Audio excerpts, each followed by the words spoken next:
ഓം നമോ നാരായണായ. ശ്രീമന്നാരായണീയം ദശകം 10 സൃഷ്ടിഭേദങ്ങൾ. തുടർന്നു വരുന്ന ആ സൃഷ്ടികളെ കുറിച്ച് പറയുകയാണ് ഈ ഒരു ദശകത്തിൽ. ഒന്നാമത്തെ ശ്ലോകം: വൈകുണ്ഠവർദ്ധിത ബലോദഭവത്പ്രസാദാത് അംഭോജയോനിയസൃജത് കില ജീവദേഹാൻ സ്ഥാസ്നൂനി പൂരുഹമയാണി തഥാതിരശ്ചാം ജാതിർ മനുഷ്യനിവഹാനപി ദേവഭേദാൻ. വൈകുണ്ഠ വർദ്ധിത ബലഃ അഥ ഭവത്പ്രസാദാത് അംഭോജയോനിഃ അസൃജത് കില ജീവദേഹാൻ സ്ഥാസ്നൂനി പൂരുഹമയാണി തഥാ തിരശ്ചാം ജാതിഃ മനുഷ്യനിവഹാൻ അപി ദേവഭേദാൻ. ഇപ്പം ഈ വക ഇപ്പം മനസ്സിലായി കാണും ഏകദേശം അല്ലേ, എന്തൊക്കെയാണ് ഈ ഒരു സൃഷ്ടികൾ എന്ന്. വൈകുണ്ഠ, അല്ലയോ വൈകുണ്ഠനാഥ വിഷ്ണു. ഭവത്പ്രസാദാത്, അല്ലയോ ഭഗവാനെ അങ്ങയുടെ ആ പ്രസാദത്താൽ വർദ്ധിത ബലഹ, ആ ബലം വർദ്ധിച്ച്, അതായത് ശക്തി വർദ്ധിച്ചവനായിട്ട് തീർന്ന അംഭോജയോനിഹി, ആ അംഭോജയോനി ബ്രഹ്മാവ്, അഥ പിന്നീട് ഭൂരുഹമയാണി, ഭൂമിയിൽ മുളച്ചുണ്ടാകുന്നവയായിട്ടുള്ള സ്ഥാവരങ്ങളെയും, അതായത് വൃക്ഷലതാദികളെയും, സ്ഥാസ്നൂനി ജംഗമങ്ങളെയും, അതായത് ചലനമില്ലാത്തവ, അതായത് മലനിരകൾ പോലെയുള്ള ജംഗമങ്ങളെയും, പിന്നെ ദേവഭേദാൻ ദേവങ്ങളുടെ ഭേദങ്ങളെയും, തഥാ അതേപോലെ തന്നെ മനുഷ്യനിവഹാൻ മനുഷ്യവർഗങ്ങളും, തിരശ്ചാം ജാതിഹി തിര്യക്കുകളെ, തിരശ്ചാം ജാതി തിരശ്ചീനമായിട്ട് സഞ്ചരിക്കുന്ന ജാതികൾ, അതായത് തിര്യക്കുകൾ എന്നിവയെ പൊതുവെ പറയുന്നതിന് കാരണം അവർ എല്ലാം എങ്ങനെയാണ്, ഈ പക്ഷി മൃഗാദികളെയാണ് ഈ പറയുന്നത്. അവരുടെ ചലനം, അവരുടെ സഞ്ചാരം എങ്ങനെയാണ് എന്ന് നോക്കിയിട്ടാണ് ഇവർക്ക് പൊതുവെ തിര്യക്കുകൾ എന്ന് പറഞ്ഞിരിക്കുന്നത്. അതായത് മനുഷ്യൻ ഭൂമിക്ക് ലംബമായിട്ടാണ് നടക്കുന്നത്, പക്ഷെ ഈ തിര്യക്കുകൾ, അതായത് പക്ഷികളും മൃഗങ്ങളും ഒക്കെ ഭൂമിക്ക് തിരശ്ചീനമായിട്ടാണ്, അതായത് കമന്നാണ് അവർ നടക്കുന്നത് അല്ലെ. അപ്പൊ അങ്ങനെ നടക്കുന്നത് കൊണ്ടാണ് അവരെ തിര്യക്കുകൾ എന്ന് പൊതുവെ പറയുന്നത്. അങ്ങനെ ഈ തിര്യക്കുകളുടെയും, അപ്പൊ ഈ വകകളുടെയും എല്ലാം ജീവദേഹങ്ങൾ, അതായത് രൂപകൽപ്പന ചെയ്യുക. ഓരോ ജാതിക്കും അതിൻ്റെതായിട്ടുള്ള രൂപം കൽപ്പിച്ചു കൊടുക്കുക. മനുഷ്യന് ഈ രൂപമായിരിക്കണം, പക്ഷിക്ക് ഇങ്ങനത്തെ രൂപമായിരിക്കണം, മൃഗങ്ങൾക്ക് ഇങ്ങനെ, അതാണ് ദേഹകൽപ്പന ചെയ്യുക എന്ന് പറയുന്നത്. അങ്ങനെ അവരുടെ എല്ലാം ദേഹങ്ങളെയും അസൃജത് കില, ഇവരെ ഇങ്ങനെയെല്ലാം സൃഷ്ടിച്ചു പോലും. തുടർന്ന് ബ്രഹ്മാവ് സൃഷ്ടിച്ചത് ഇങ്ങനെയാണ്: സ്ഥാവരങ്ങൾ, ജംഗമങ്ങൾ, ദേവഭേദങ്ങള്, മനുഷ്യന്മാരുടെ ഭേദങ്ങള്, പിന്നെ പക്ഷി മൃഗാദികള്, വൃക്ഷങ്ങള്, ഇങ്ങനെയൊക്കെയുള്ള സൃഷ്ടികളാണ് പിന്നീട് ബ്രഹ്മാവ് നടത്തിയത് എന്ന് പറയുന്നു. വൈകുണ്ഠവർദ്ധിത ബലോദഭവത്പ്രസാദാത് അംഭോജയോനിയസൃജത് കില ജീവദേഹാൻ സ്ഥാസ്നൂനി പൂരുഹമയാണി തഥാ തിരശ്ചാം ജാതിർ മനുഷ്യനിവഹാനപി ദേവഭേദാൻ. ശ്ലോകം 2. മിഥ്യാഗ്രഹാസ്മി മതിരാഗവിഗോപഭീത് അജ്ഞാനവൃത്തിം ഇതി പഞ്ചവിധാം സസൃഷ്ട്വാ ഉദ്ധാമ താമസപദാർത്ഥവിധാനദൂന സ്തേനേ തുദീയ ചരണസ്മരണം വിശുദ്ധൈ. മിഥ്യാഗ്രഹ അസ്മിമതി രാഗ വികോപ ഭീതിഹി അജ്ഞാനവൃത്തിം ഇതി പഞ്ചവിധാം സസൃഷ്ട്വാ ഉദ്ധാമ താമസ പദാർത്ഥ വിധാനദൂനഃ തേനേ ത്വദീയ ചരണസ്മരണം വിശുദ്ധൈഹി.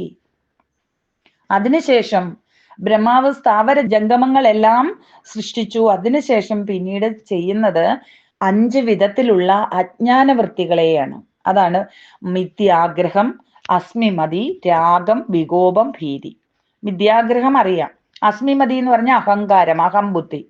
രാഗം എന്ന് പറഞ്ഞ എന്തൊന്നിനെ കുറിച്ചാണോ ഉള്ള ആസക്തി, അതിനെയാണ് രാഗം എന്ന് പറയുന്നത്. അതുപോലെ തന്നെ വികോപം അറിയാം നമുക്ക്, ദേഷ്യം, ഭീതി, ഭയം. ഇങ്ങനെയുള്ള 5 വിധത്തിലുള്ള, അതാണ് പറയുന്നത് ഇതി പഞ്ചവിധാം എന്നിങ്ങനെയുള്ള 5 വിധത്തിലുള്ള അജ്ഞാനവൃത്തിയും അജ്ഞാന കാര്യങ്ങൾ സൃഷ്ടിച്ചു. അജ്ഞാന കാര്യങ്ങളാണ് ഇവയെല്ലാം. കാരണം തമോ ഗുണ പ്രധാനമായിട്ടുള്ള കാര്യങ്ങളാണ് ഇവയെല്ലാം. മിഥ്യാഗ്രഹം, വേണ്ടാത്തതിനെ കുറിച്ചുള്ള ആഗ്രഹം, അതുപോലെ തന്നെ അഹങ്കാരം, ഇതൊക്കെ എന്തിനാണിപ്പോ എന്ന് പിന്നീട് ചിന്തിക്കുകയാണ് ബ്രഹ്മാവ്. അതാണ് പിന്നെ പറയുന്നത്, ഉദ്ധാമ താമസ പദാർത്ഥ വിധാനദൂനഹ.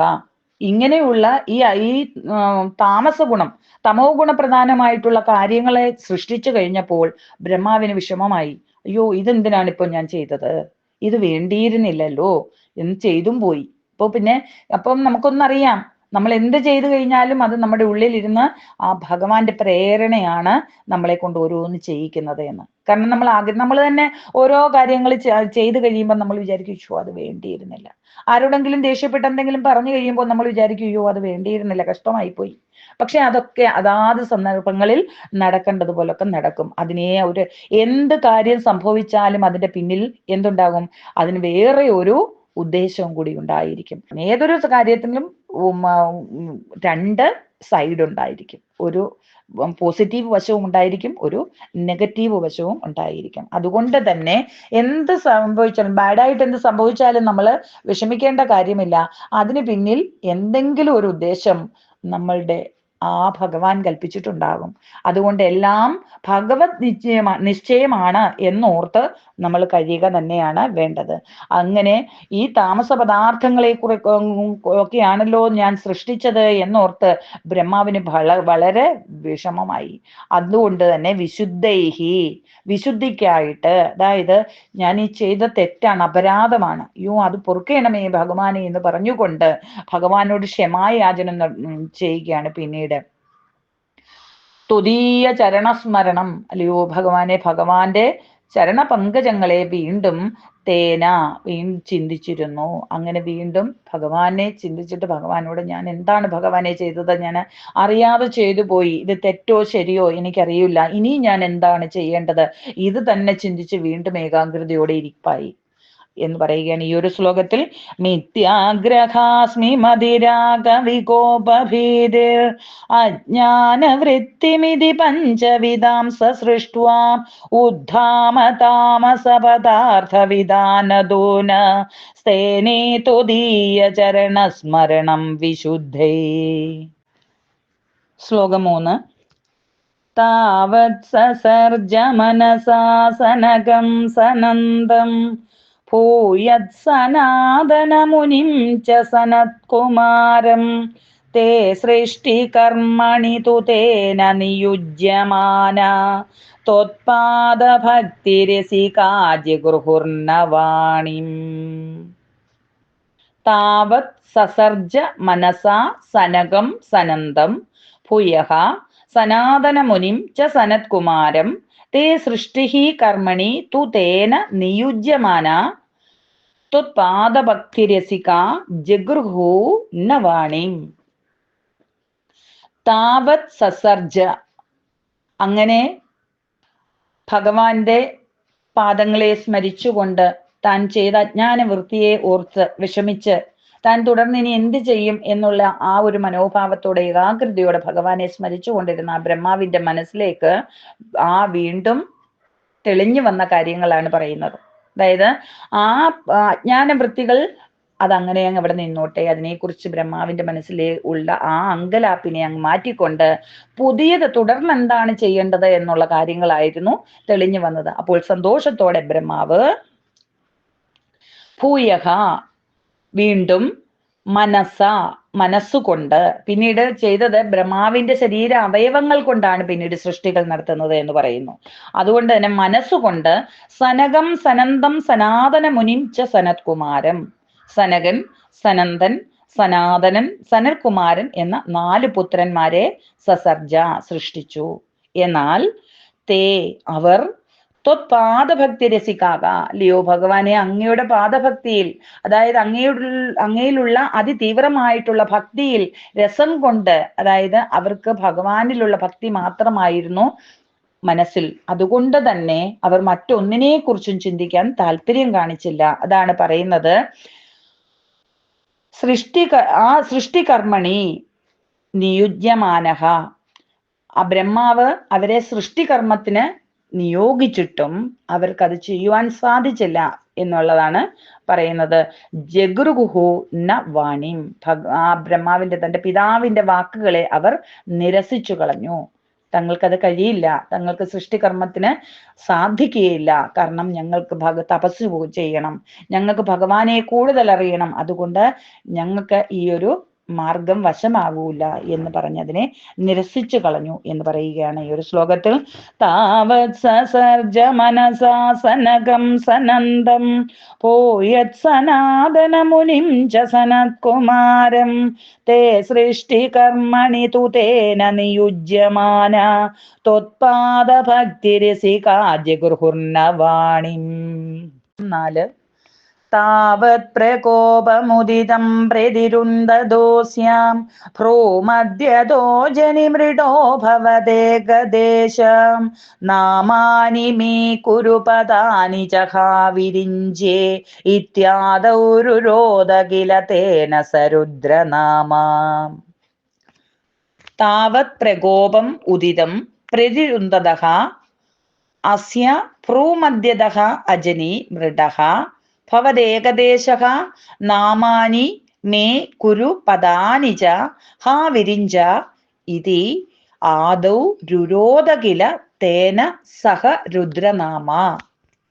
താവത് അനന്തരം, അങ്ങനെ പ്രകോപം ഉദിതം പ്രതിരുന്ദദഃ, ആ പ്രകോപത്തിൽ നിന്ന്, ആ കോപത്തിൽ നിന്ന്, അതായത് സനകാദികൾ നിഷേധിച്ച ആ ഒരു നിഷേധിച്ചപ്പോൾ ഉണ്ടായ ആ കോപത്തിൽ നിന്ന്,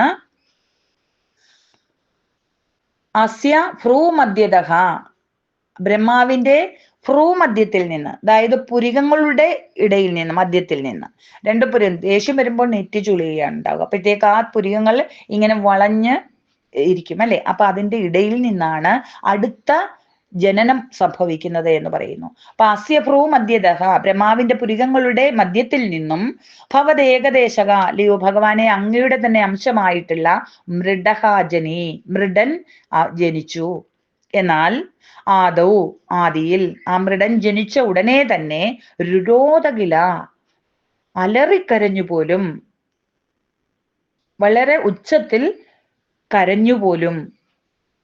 എന്നിട്ട് ആ ബ്രഹ്മാവിനോട് പറയുകയാണ്, ഹേ വിരിഞ്ചേ, അല്ലയോ വിരിഞ്ച, വിധാതാവേ, മേ നാമാനി, എന്റെ പേരുകളും പദാനിജ, സ്ഥാനങ്ങളും കുരു തന്നാലും, എനിക്ക് എന്റെ പേര് എന്താണ്, എനിക്ക് എവിടെയാണ് ഞാൻ വസിക്കേണ്ടത്, ഇതൊക്കെയാണ് അലർക്കരഞ്ഞുകൊണ്ട് അത്രയും ഉച്ചത്തിൽ ചോദിച്ചത്. ഇത് കേട്ടിട്ട്, ഇതി സഹ, ഇത് കേട്ടിട്ട് ബ്രഹ്മാവ്, തേന, അവനെ രുദ്രനാമ, രുദ്രൻ എന്ന് വിളിച്ചു പോലും. അതാണ്, അങ്ങനെയാണ് രുദ്രൻ എന്ന പേര് വന്നത്. താവത് പ്രകോപമുദിതം പ്രതിരുന്ദദോസ്യ ഭ്രൂമധ്യതോ ജനിമൃഡോ ഭവദേകദേശം നാമാനി മേ കുരു പദാനി ചഹാവിരിഞ്ചേ ഇത്യാദൗ രുരോധ കില തേന സരുദ്രനാമാം. ശ്ലോകം 5. ഏകാദശാഹ്വയതയാ ച വിഭിന്ന രൂപം രുദ്രം വിധായ ദൈതാവനിതാശ്ച ദത്വാ താവന്ത്യദത്ത ച പദാനി ഭവത് പ്രണുന്ന പ്രാഹ പ്രജാവിരചനായ ച ധാതരം തം. ഏകാദശ ആഹ്വയതയാ ച വിഭിന്ന രൂപം രുദ്രം വിധായ ദൈതാഹ വനിതാഹ ച ദത്വാ താവന്തി അദത്ത ച പദാനി ഭവത് പ്രണുന്നഃ പ്രാഹ പ്രജാ വിരചനായ ച സാദരം തം. അങ്ങനെ ഭവത് പ്രണുന്നഃ, ഭഗവാന്റെ ആ പ്രേരണയാൽ, സഹ ബ്രഹ്മാവ്, രുദ്രം രുദ്രനെ, ആ ഭയങ്കര രൂപിയായിട്ടുള്ള രുദ്രനായിരുന്നു. അലറിക്കരഞ്ഞു എന്ന് പറഞ്ഞു. അതേപോലെ തന്നെയുള്ള രൂപവുമായിരുന്നു രുദ്രന്. അതുകൊണ്ട് ആ രുദ്രന്റെ ശരീരത്തെ വിഭജിച്ചു. ആ വിഭജിച്ച് സ്ത്രീയും പുരുഷനും എന്ന് ആക്കി. ആ രണ്ട് രൂപത്തെ വീണ്ടും വിഭജിച്ചു. 11 വീതം ഈ സ്ത്രീയെയും പുരുഷനെയും പിന്നെയും വിഭജിച്ചു. അങ്ങനെയാണ് അവർക്ക് ഏകാദശ രുദ്രന്മാർ എന്ന് പേര് വന്നത്. സ്ത്രീകളെ രുദ്രാണികളെന്നും പറയപ്പെടുന്നു. അങ്ങനെ അവരെ വീണ്ടും വിഭജിക്കുകയാണ് ബ്രഹ്മാവ് ചെയ്തത്. ഏകാദശ ആഹ്വയതയാ ച വിഭിന്ന രൂപം. അങ്ങനെ 11 വിഭജിച്ചിട്ട് അവർക്ക് അനുയോജ്യമായിട്ടുള്ള രൂപവും ഓരോരുത്തർക്കും അതിന് ചേരുന്ന പേരുകളെയും നൽകി, നാമധേയവും നൽകി. പിന്നീട് ദൈതാഹ വനിതാഹ ച ദത്വ. ആ സ്ത്രീകളെയും അതുപോലെ തന്നെ 11 വിഭജിച്ചിട്ട് ഈ 11 രുദ്രന്മാർക്കും ഭാര്യമാരായിട്ട് നൽകി. കൂടാതെ താവന്തി പദാനി ച, അവർക്ക് പദങ്ങളും അതായത് അവരുടെ സ്ഥാനങ്ങളും അവർക്ക് അതത്ത വിവറെ നൽകി. അവർക്ക് നൽകിയ സ്ഥാനമാനങ്ങൾ എന്ന് പറഞ്ഞാൽ 11 പേർക്കും 11 ജോഡികളാണ്. അവർക്ക് 11 സ്ത്രീയും 11 പുരുഷന്മാരുമാണ് ഉള്ളത്.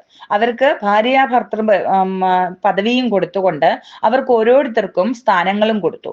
ഹൃദയം, ഇന്ദ്രിയങ്ങൾ, പ്രാണൻ, പിന്നെ ആകാശം, വായു, അഗ്നി, ജലം, ഭൂമി, സൂര്യൻ, ചന്ദ്രൻ, തപസ് എന്നിങ്ങനെയാണ് അവർക്ക് കൊടുത്ത ആ സ്ഥാനമാനങ്ങൾ. അതിനുശേഷം സാദരം തം, വളരെ വിനയത്തോടെ, അതായത് ബഹുമാനത്തോടു കൂടിയാണ് അവരോട് പറയുന്നത്, ബ്രഹ്മാവ് പ്രജാവിരചനായ ച, നിങ്ങൾ നിങ്ങളുടെ സ്വന്തം ഭാര്യമാരിൽ പുത്രന്മാരെ ജനിപ്പിക്കണം, പ്രജകളെ സൃഷ്ടിക്കണം. ഇതി പ്രാഹ എന്നിങ്ങനെ വളരെ വിനയപൂർവം അവരോട് അപേക്ഷിച്ചു. ഏകാദശാഹുയതയാ ച വിഭിന്ന രൂപം രുദ്രം വിദായ ദൈതാ വനിതാശ്ച ദത്വാം താവന്ത്യദത്ത ച പദാനി ഭവത് പ്രണുന്ന പ്രാഹ പ്രജാവിരചനായ ച സാദരം തം. ശ്ലോകം 6. രുദ്രാഭിസൃഷ്ടഭയദാകൃതി രുദ്രസംഘ സംഭൂര്യമാണ ഭുവനത്രയഭീതചേത മാമാ പ്രജാസൃജ തപശ്ചര മംഗളായേ ഇത്യാചഷ്ടതം കമലഭൂർഭവതീരിതാത്മാ. രുദ്രാഭിസൃഷ്ടഭയദാകൃതി രുദ്രസംഘഃ സംഭൂര്യമാണഃ ഭുവനത്രയ പീതചേതാഃ മാമാ പ്രജാസൃജ തപഃ ചരമംഗളായേ ഇതി ആചഷ്ട തം കമലഭൂ ഭവത ഈരിതാത്മാ. ഭവതീരിതാത്മാ, അല്ലയോ ഭഗവാനെ, അങ്ങയുടെ പ്രേരണയാൽ, അതായത് എല്ലാം ഭഗവാന്റെ പ്രേരണയാലാണ് നടക്കുന്നത്. നല്ലതും ചീത്തയുമായിട്ടുള്ള എന്ത് സംഭവിച്ചാലും അതെല്ലാം മുന്നേ കൽപ്പിതം തന്നെയാണ്. അതുകൊണ്ടാണ് ഭവതീരിതാത്മാ എന്ന് പറയുന്നത്. അങ്ങനെ ആ ബ്രഹ്മാവ് രുദ്രസംഘത്തിനോട് സൃഷ്ടി നടത്തുക എന്ന് പറഞ്ഞിട്ട് പോയി. പിന്നീട് അവിടുന്ന് അവര് നടത്തിയ സൃഷ്ടികളെ കണ്ടിട്ട് ബ്രഹ്മാവ് ഭയന്നു പോവുകയാണ് ചെയ്തത്. കാരണം അത്രമാത്രം ഭീകര രൂപികളായിരുന്നു അവരാൽ തന്നെ ഭുവനത്രയം നിറഞ്ഞു പോകുന്നത് കണ്ടിട്ട് ബ്രഹ്മാവ് വന്നിട്ട് പറയുകയാണ്, മാ മതി മതി, പ്രജാസൃഷ്ടി ഇനിയും ചെയ്യരുത്, നിങ്ങൾ പ്രജകളെ സൃഷ്ടിക്കുക എന്ന പരിപാടി എവിടെ നിർത്തിക്കോളൂ. തപശ്ചര മംഗളായേ, മംഗളത്തിനായിട്ട് സർവ്വലോക നന്മയ്ക്കായിട്ട് നിങ്ങൾ തപസ്സനുഷ്ഠിച്ചാലും ഇതി ആചഷ്ടതം കമലഭൂ, ഇപ്രകാരം കമലഭൂ അവരോട് പറഞ്ഞു. ഇനിയും നിങ്ങൾ സൃഷ്ടി നടത്തേണ്ടതിന്റെ ആവശ്യമില്ല, നിങ്ങൾ ഇനിയും തപസ്സനുഷ്ഠിച്ചാൽ മതി എന്ന് ബ്രഹ്മാവ് അവരോട് പറഞ്ഞു എന്നാണ് ഈ ഒരു ശ്ലോകത്തിൽ പറയുന്നത്. രുദ്രാഭിസൃഷ്ട ഭയദാകൃതി രുദ്രസംഘ സംഭൂര്യമാണ ഭുവനത്രയഭീതചേതാം മാമാ പ്രജാസൃജ തപശ്ചര മംഗളായേ ഇത്യാചഷ്ടതം കമലഭൂഭവതീരിതാത്മാ. ശ്ലോകം 7. തസ്യാദസർഗരസികസ്യ മരീചിരത്രീം തത്രാംഗിരാക്രതുമുനി പുലഹ പുലസ്ത്യാം അംഗാദജായത ഭൃഗുശ്ച വസിഷ്ഠദക്ഷൗ ശ്രീനാരദശ്ച ഭഗവൻ ഭവദംഘ്രിദാസ. തസ്യ അഥ സർഗരസികസ്യ മരീചിഃ അത്രി തത്ര അംഗിരാः ക്രതുമുനി പുലഃ പുലസ്ത്യः അംഗാദ് അജായത ഭൃഗുഃ ച വസിഷ്ഠദക്ഷൗ ശ്രീനാരദഃ ഭഗവൻ ഭവദംഘ്രിദാസഃ. അഥ അനന്തരം തത്ര സർഗരസികസ്യ ആ സൃഷ്ടികർമ്മത്തിൽ വളരെ രസം കൊണ്ടിട്ട് അതിൽ ഉത്സുകനായിട്ട് തസ്യ അങ്കാത് ബ്രഹ്മാവ് തന്റെ ശരീരത്തിൽ നിന്നും ശരീരത്തിന്റെ ഓരോ അവയവങ്ങളിൽ നിന്നും മരീചി അത്രി അംഗിരസ് ക്രതുമുനി പുലഹൻ പുലസ്ത്യൻ തുടങ്ങിയ മുനിമാരെ സൃഷ്ടിച്ചു. അതിനുശേഷം പിന്നീട് വസിഷ്ഠ ദക്ഷൗച ആ ദക്ഷ പ്രജാപതിയെയും വസിഷ്ഠനെയും സൃഷ്ടിച്ചു. അതിനൊടുവിൽ ഭവദംഘ്രിദാസ ഭഗവൻ ഭവദംഘ്രിദാസക അല്ലയോ ഭഗവാനെ അങ്ങയുടെ ആ അംഘ്രിദാസ് അതായത് അങ്ങയുടെ പാദദാസന്മാരിൽ ഏറ്റവും പ്രധാനിയായിട്ടുള്ള ആ നാരദ മഹർഷിയെയും സൃഷ്ടിച്ചു. അജായത ആ സൃഷ്ടിച്ചുകൊണ്ട് ആ നാരദ മഹർഷിയും ജനിച്ചു എന്ന് പറയുകയാണ് ഈ ഒരു ശ്ലോകത്തിൽ. തസ്യാദ സർഗരസികസ്യ മരീചിരത്രി സത്രാംഗിരാകൃതുമുനി പുലഹ പുലസ്ത്യാം അങ്കാദജായത ഭൃഗുശ്ച വസിഷ്ഠദക്ഷൗ ശ്രീനാരദശ്ച ഭഗവൻ ഭവദംഘ്രിദാസ. ശ്ലോകം 8. ധർമാദിഗാനഭിസൃജന്നഥ കർദമം ച വാണിം വിധായ വിധിരംഗജസങ്കുലോഭൂത് ത്വദ്ബോധിതൈസനകദക്ഷമുഖൈസ്തനൂജൈ ഉദ്ബോധിതശ്ച വിരരാമതമോ വിമുഞ്ചൻ. ധർമാദികാൻ അഭിസൃജൻ അഥ കർദമം ച വാണിം വിധായ വിധിഃ അംഗജഃ സങ്കുലഃ അഭൂത് അംഗജ സങ്കുലഃ അഭൂത് ത്വദ്ബോധിതൈഃ സനകദക്ഷമുഖൈഃ തനുജൈഃ ഉദ്ബോധിതഃ ച വിരരാമ തമഃ വിമുഞ്ചൻ. അതാ അനന്തരം ബ്രഹ്മാവ് ധർമാദികാൻ ധർമ്മദേവനെയും കർദമം ച കർദമ പ്രജാപതിയെയും അഭിസൃജൻ സൃഷ്ടിച്ചു.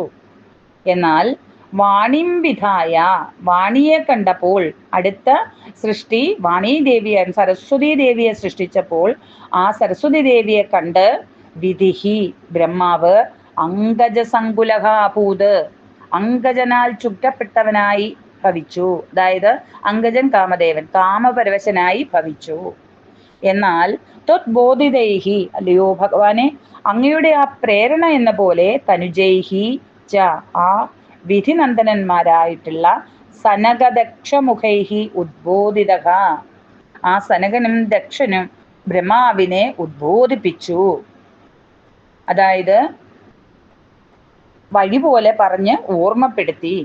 അത് ശരിയല്ല, പുത്രിയാണ്, പുത്രി സംഗമം സർവശാസ്ത്ര നിഷിദ്ധമാണ്, അപ്പോൾ ഇത് പാടില്ല എന്ന് ബ്രഹ്മാവിനോട് പറഞ്ഞു. അത് അപ്പോഴാണ് ബ്രഹ്മാവിന് ഓർമ്മ വന്നത്. ബ്രഹ്മാവ് അപ്പോഴത്തേക്ക് അതനുസരിച്ചു എന്ന് പറയുകയാണ്. ബ്രഹ്മാവ് തമഹ വിമുഞ്ചൻ തൻ്റെ ആ ഇരുട്ടിനെ മാറ്റിയിട്ട്, അതായത് തൻ്റെ തമോ ഗുണത്തിന്റെ പ്രഭാവത്താൽ ഉണ്ടായിട്ടുള്ള ആ അജ്ഞാനത്തിൽ നിന്നും വിരരാമ പിന്തിരിഞ്ഞു. അതിനുശേഷം ബ്രഹ്മാവ് ധർമ്മദേവനെയും കർദമ പ്രജാപതിയെയും സൃഷ്ടിച്ചു. വാണിയെ സൃഷ്ടിച്ചപ്പോഴേക്കും അവളുടെ നേരെ അദ്ദേഹം കാമപരവശനായി തീർന്നു. പക്ഷേ അതങ്ങനെയല്ല എന്ന് പുത്രന്മാരാൽ പറഞ്ഞു കൊടുത്തപ്പോൾ അത് മനസ്സിലാക്കിക്കൊണ്ട് ആ ഇരുട്ടിൽ നിന്ന് ആ തൻ്റെ അജ്ഞാനത്തിൽ നിന്ന് ബ്രഹ്മാവ് പിന്തിരിഞ്ഞു എന്ന് പറയുകയാണ് ഈ ശ്ലോകത്തിൽ.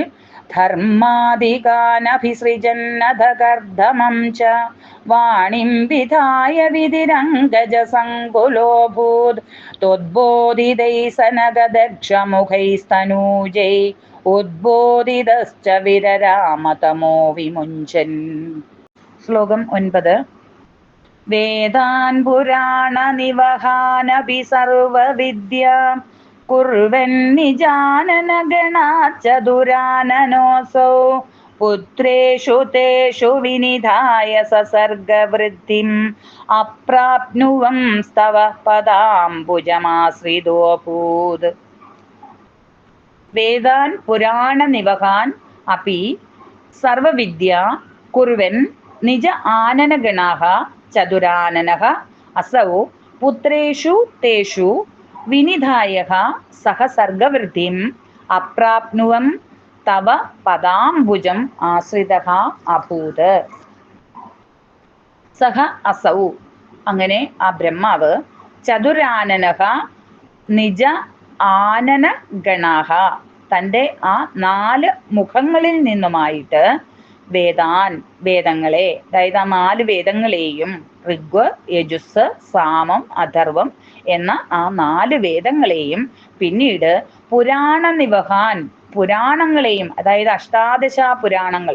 അഷ്ടാദശ പുരാണങ്ങൾ ഏതാണ്? അഷ്ടാദശം എന്ന് പറയുമ്പോൾ തന്നെ നമുക്കറിയാം 18 അല്ലെ? 18 പുരാണങ്ങൾ. 18 പുരാണങ്ങൾ ഏതൊക്കെയാണ്?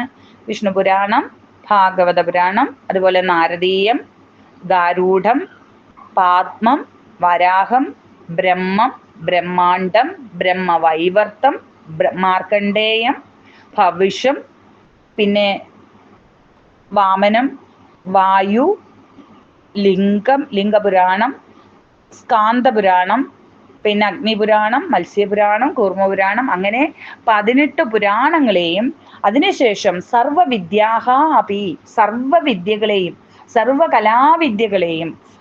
ആ സർവകലാവിദ്യകൾ ഏതൊക്കെയാണ്? ശിക്ഷ, കൽപ്പം, വ്യാകരണം, ഛന്ദസ്, നിരുക്തം, ജ്യോതിഷം തുടങ്ങിയ ആ സകല വിദ്യകളെയും കുർവൻ നിർമ്മിച്ചു. തേഷു, അതിനുശേഷം പുത്രേഷു വിനിധായക, ഇവയെല്ലാം നിർമ്മിച്ച് തൻ്റെ പുത്രന്മാരായിട്ടുള്ള മരീചി മുതലായവരെ പഠിപ്പിച്ചു കൊടുത്തു. ആ മഹർഷി വര്യന്മാരെ ഇതെല്ലാം പഠിപ്പിച്ചു കൊടുത്തു. എന്നിട്ടും സർഗവൃദ്ധിം അപ്രാപ്നുവം, തൻ്റെ ഈ സൃഷ്ടി ഈ വകയിൽ, അതായത് ഈ വകയൊക്കെ ചെയ്തിട്ടും എന്തോ ഒന്ന് പോരായ്മ.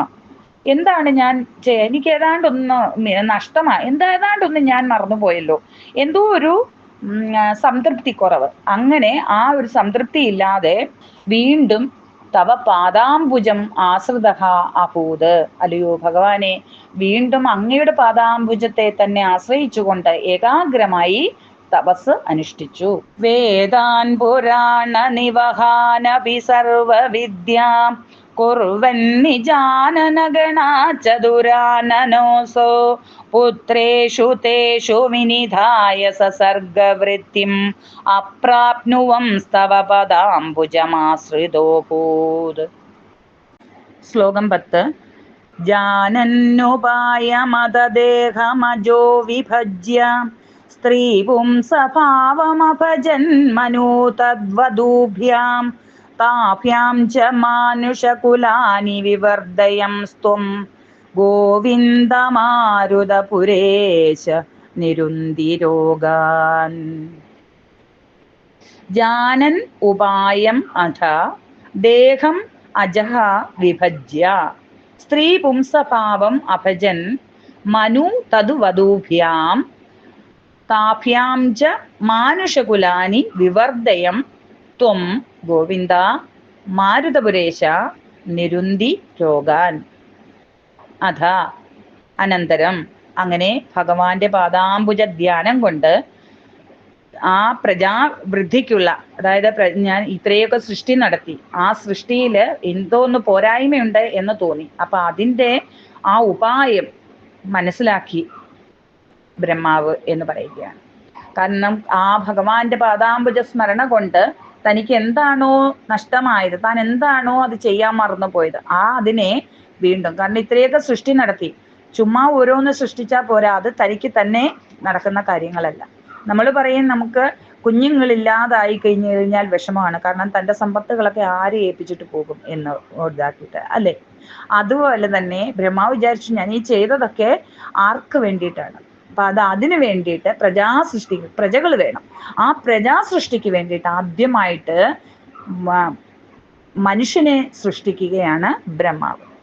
അങ്ങതാണ് പറയുന്നത്, അങ്ങനെ ഭഗവാന്റെ പാദസ്മരണ കൊണ്ട് ആ ഉപായം മനസ്സിലാക്കിയ ബ്രഹ്മാവ് തന്റെ ശരീരത്തെ രണ്ടായിട്ട് വിഭജിച്ചു എന്ന് പറയുകയാണ്. അങ്ങനെ ഉപായം ജാനൻ, തൻ്റെ ആ സൃഷ്ടി പൂർണ്ണതയ്ക്കുള്ള ആ ഒരു ഉപായം, ആ ഒരു മാർഗം മനസ്സിൽ തെളിഞ്ഞ് പ്രജാവൃത്തിക്കുള്ള ആ ഒരു ഉപായം മനസ്സിലാക്കിയ ബ്രഹ്മാവ് ദേഹം വിഭജ്യ, തൻ്റെ ദേഹത്തെ രണ്ടായി വിഭജിച്ചു. അങ്ങനെ സ്ത്രീ പുംസഭാവം അഭജൻ, സ്ത്രീയും പുരുഷനും എന്ന ആ ഒരു ഭാവത്തെ കൈക്കൊണ്ടു. അതിന് ആ സ്ത്രീയും പുരുഷനുമാണ് ആദ്യത്തെ പുരുഷനും സ്ത്രീയും. ആദ്യത്തെ ആ പുരുഷനും സ്ത്രീ എന്ന് പറയുന്നത് ആരൊക്കെയാണ് എന്ന് പറയുകയാണ് ഇനി. മനു തത് വധൂഭ്യാം, സ്വയംഭുവ മനുവും സ്വയംഭുവ മനുവിന്റെ ഭാര്യയായിട്ട് ശതരൂപ ദേവിയും. അങ്ങനെ അതാണ് വധൂഭ്യാം, മനുവിന്റെ ഭാര്യ. ആ ഭാര്യയാണ്, ഭാര്യയുടെ പേരാണ് ശതരൂപാദേവി. അപ്പൊ ആദ്യത്തെ പുരുഷനും സ്ത്രീയും എന്ന് പറയുന്നത് സ്വയംഭുവ മനുവും ശതരൂപ ദേവിയുമാണ്. അങ്ങനെ താഭ്യാംജ മാനുഷകുലാനി വിവർദ്ധയം, പിന്നീട് അവരെ കൊണ്ട് ആ മനുഷ്യകുലം വർദ്ധിപ്പിച്ചു. ഗോവിന്ദ മാരുതപുരേശ, അല്ലയോ ഭഗവാനെ ഗുരുവായൂരപ്പ, ഗോവിന്ദ ത്വം അങ്ങ് നിരുന്ധിരോഗാൻ, അല്ലയോ ഭഗവാനെ എൻ്റെ ഈ രോഗങ്ങൾക്കും കൂടി നിത്യശാന്തി വരുത്തേണമേ എന്ന് പറഞ്ഞുകൊണ്ട് ഈ ഒരു ദശകം മേൽപ്പത്തൂർ ഇവിടെ അവസാനിപ്പിക്കുന്നു. ജാനന്നുപായമതദേഹമജോ വിഭജ്യ സ്ത്രീ പുംസഭാവമഭജൻ മനു തദ്വധൂഭ്യാം താപ്യാം ച മാനുഷകുലാനി വിവർദ്ധയം സ്ത്വം ഗോവിന്ദമാരുതപുരേശ നിരുന്തിരോഗാൻ. സർവത്ര ഗോവിന്ദ നാമ സങ്കീർത്തനം, ഗോവിന്ദ ഗോവിന്ദ. ഹരി ഓം.